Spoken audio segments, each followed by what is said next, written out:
ფინანსური პირამიდები ქართული რეალობისთვის ნაცნობი თემაა და ის სათავეს ჯერ კიდევ 90-იანი წლებიდან იღებს. როგორც წესი, ეგრეთ წოდებული პირამიდებით მოგებული რჩება მხოლოდ მის თავში მყოფი პირი ან პირთა ჯგუფი.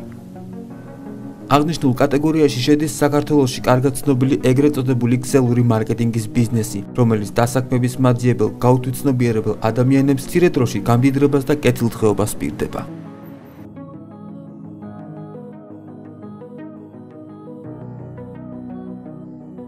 ფინანსური პირამიდები ძირითადად განვითარებად ქვეყნებში მუშაობს წარმატებით, თუმცა რამდენად წარმატებულები არიან ამ სფეროში გაწევრიანებული რიგითი მოქალაქეები, ეს ცალკე საკითხია.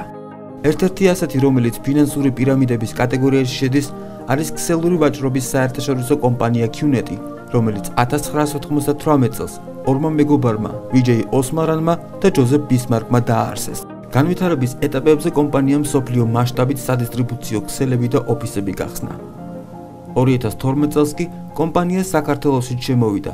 მისი წარმომადგენელია შპს ჯორჯიან ოლივ გარდენსი, რომლის 50-50%-იან წილებს ფლობდნენ ფინანსთა ყოფილი მინისტრი კახა ბაინდურაშვილი და კორპორაცია ფოთის საზღვაო ნავსადგურის გენერალური დირექტორი რონი სააბი. მოგვიანებით კომპანიის წარმომადგენლებმა 100%-იანი წილი კახა ბაინდურაშვილის მეუღლე ნინო ქოჩიაშვილის სახელზე გადააფორმეს. კომპანია QNET მოქალაქეებს პირდება, რომ კარგი მუშაობის შემთხვევაში უმოკლეს დროში შეძლებენ გამდიდრებას. სამუშაო სქემა კი ასეთია. კომპანიაში გაწევრიანებული პირი ამავე ფირმიდან ყიდულობს კონკრეტულ პროდუქციას, მაგალითად საათს ან საყოფაცხოვრებო ტექნიკას. ამის შემდეგ მან უნდა გააწევრიანოს სხვა ადამიანებიც. რაც მეტი ადამიანი გაწევრიანდება მისი მხრიდან, შემოსავალიც მატულობს. შემოსავლის გაზრდის მიზნით ახლად გაწევრიანებული პირი ცდილობს დაართმოს მის გარშემო მყოფი პირები, რომ გაწევრიანდნენ კომპანიაში. ხშირ შემთხვევაში კი ისინი ოჯახის უახლოესი გარემოწიდან არიან, მაგალითად და, ძმა ან ნათესავი. კომპანია QNET-ის ქართული წარმომადგენლობის საქმიანობაზე სიუჟეტი მოამზადა გადაცემა ბიზნეს კურიერმაც, რომელშიც წარმოდგენილი იყვნენ ის ადამიანები, ვინც კომპანია QNET-ის ქსელში ჩაერთო და ტექნიკად შეიძინა, თუმცა გამდიდრების ნაცვლად მათ ის ფულიც დაკარგეს, რასაც წესით უნდა გაემდიდრებინა. Გავაგზავნოთ ბიზნეს კურიერს სიდუხჭირის ფონზე და არც თუ გასაკვირად საქართველოშიც მომხმარებელს კეთილდღეობას ფინანსური პირამიდები თავად. როგორც ჩვენთვის გახდა ცნობილი, QNET-ის საქმიანობის ნეგატიური მხარის გაშუქების წინააღმდეგი იყო რუსთავიორის დირექტორის მოადგილე ზაალ უდუმაშვილი, თუმცა გადაცემის წამყვანმა აკაკი გოგიჩაიშვილმა მასალა მაინც გაუშვა ეთერში. შევაგროვე QNET-ის ფულიც, იმიტომ რომ ვის ესხე, იქით ოქროც მქონდა დალომბარდებული და ხოლმე გამესტუმრებია ეს ფული და მოუნახე ეგეთი გზა. 1500 ლარი ელზამ საგზურში და შესაბამისად ქსელის წევრის სტატუსში გადაიხადა. ბიზნეს გეგმის მიხედვით QNET-ში მას კიდევ 2 პირი უნდა გაეწევრიანებინა, რომელთა გადახდილი თანხიდან კომპანია მას ანაზღაურებას პირდებოდა. ამიტომ კომპანიაში და მეგობარი მიიყვანა. როგორც ამბობს, ცოტა ხანში მიხვდა, რომ შეტანილ ფულს უკან ვეღარ დაიბრუნებდა.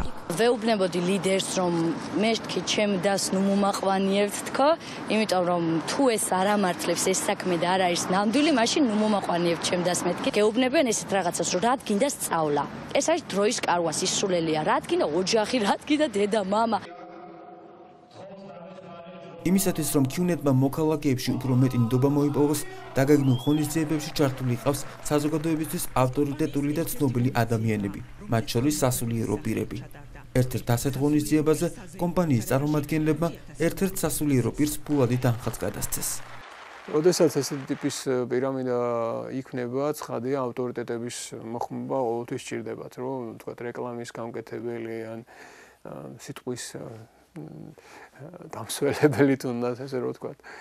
უნდათ რომ იყოს მათ გვერდზე და გაამყაროს მათი ამბიციები. ანუ ყოველ ახალ გოლს, რომელიც ამ საქმეში ჩართული, ჭირდება კიდე რაღაც ავტორიტეტი, რომ მისი საქმიანობა გაამართლოს. ამიტომ შეიძლება ეს იყოს ცნობილი მსახიობი, მოთამაშე, რელიგიური პირი ან სხვა ვინმე, რომლებიც იქნენ ჩათრეული ამ საქმეში, ხანდახან ანგარებით, ხანდახან უანგაროთ, ან უბრალოდ ანაზღაურებით.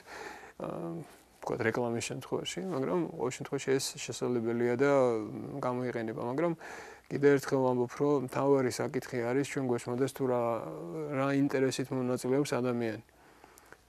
ნებაყოფილობა არის აქ მნიშვნელოვანი.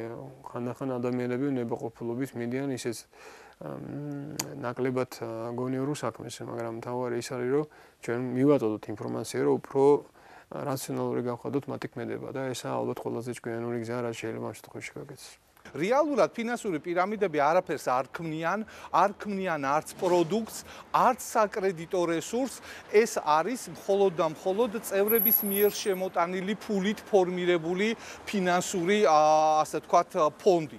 შესაბამისად, როგორც კი წყდება ახალი წევრების შემოსვლა დროის გარკვეული პერიოდის შემდეგ, თავად კომპანიასაც და ამ კომპანიაში გაწევრიანებულ წევრებსაც უწყდებათ შემოსავლები და ის წევრები, რომლებიც ახალშემომატებულები არიან ფინანსურ პირამიდაში, მათთვის ეს არის სერიოზული ფინანსური დანაკარგი. ყველაზე ცუდი არის ის, რომ ასეთი ტიპის პირამიდები ფეხს იკიდებენ და ვითარდებიან განვითარებადი ტიპის ქვეყნებში, სადაც სოციალური დაცულობის ხარისხი არის ძალიან დაბალი და არის ძალიან დიდი ცდუნება იაფად მარტივად ფულის შოვნისა. შესაბამისად, საქართველოსთვისაც ეს ასე ვთქვათ, ცდუნებები საკმაოდ მაღალია. ასე რომ მე მაინც მგონია, რომ ყველა ასეთი ტიპის სიახლე ბაზარზე განსაკუთრებულად აქცენტირებული, განსაკუთრებულად გამოკვლეული, გამოძიებას არ ვიხმარ ამ ტერმინს,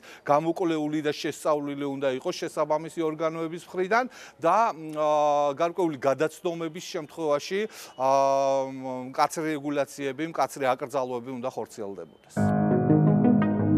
ჩინეთის ქართულ ბაზარზე შემოსვლის შემდეგ არაერთი სტატია დაიბეჭდა. მისი საქმიანობა აქტიურად განიხილებოდა ქართულ ფორუმებზეც, სადაც ისმებოდა კითხვები, თუ რამდენად სანდუა მასში გაწევრიანება. როგორც წესი, ესეთი მომსახურება, ესეთი პროდუქცია, ესეთი სერვისი, როგორც ესეთი სინამდვილეში არ ღირს იმდენი, როგორც სხვა შემთხვევაში აღიარებოდა და გარკვეულწილად ინფორმაციის არასწორ ინტერპრეტაციაზე არის აქცენტი გაკეთებული, ანუ ჩვენ ვიღებთ არა იმას, რაც სინამდვილეში არის, არამედ რაღაც უფრო გადაჭარბებული ინფორმაციას, გადაჭარბებული შეფასებას იმაზე თქვა რა მოგვეწოდება. შედეგად, რა თქმა უნდა, ყველაფერი დამოკიდებულია იმაზე, თუ როდის დამთავრდება ეს პირამიდი, როგორც წესი, აგებენ ისინი, ვინც ბოლოში ჩაერთვებიან და მათთვის გადასანაწილებელი უკვე აღარაფერი აღარ რჩება. სიფრთხილეა საჭირო, თუ კი ვინმეს ესეც შემოთავაზება ექნება და მნიშვნელოვნად უნდა იყოს გასვენებელი რისკი. ფინანსური პირამიდის ბოლო არის ყველა შემთხვევაში ფინანსური კრახი. ასე რომ, მეც ნუ გავრისკავ, თუ უკვე დაზარალებულები ვართ, ვიკმაროთ ეს დაზარალება და აუცილებელია გამოვიდეთ ფინანსური პირამიდებიდან. აღარაფერს ვსაუბრობ იმაზე, რომ დამატებითი ადამიანების შეყვანა არის ალბათ უკვე მავნებლობა და გარკვეულწილად მორალური დანაშაული უკვე ამ ადამიანების მიმართ, იმიტომ რომ ამ ადამიანების ჩათრევა ამ ქსელში საბოლოო ჯამში აზარალებს მათაც ძალიან მნიშვნელოვნად. და ბოლოს, კომპანიის საქმიანობის შესახებ სიმღერაც კი შეიქმნა